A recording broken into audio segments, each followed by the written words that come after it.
Let's have fun and learn how to make an improvised air gun. This activity is purely to learn about shockwaves. No harm intended in this activity, so let us be careful as we do this activity. First is we will create an air gun out of a balloon and a plastic bottle. Materials needed: balloon, plastic bottle, lighter or igniter, candle, and scissors.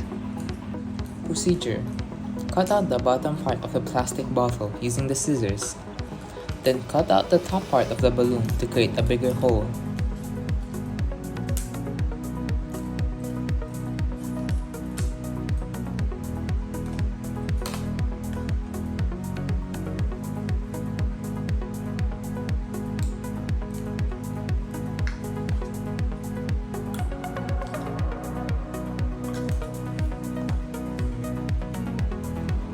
Put the open part of the balloon into the bottle opening. Seal it with tape if necessary. I did not seal the balloon anymore as it tightly fits in the bottle. Now, let's test the air gun. Light the candle, then point the air gun towards the candle. Pull the balloon and release it. What happened? The candle flame was put off. A bottle gun works by decreasing the air pressure inside the balloon as you pull the balloon. When you pull the balloon, air from outside of the bottle comes in.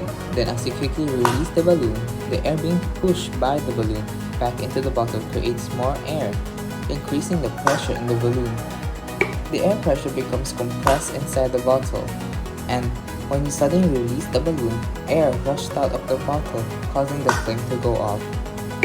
The powerful compression wave produced by pulling the balloon causes the air to rush out of the bottle at a velocity greater than the local speed or sound. This is known as a shockwave.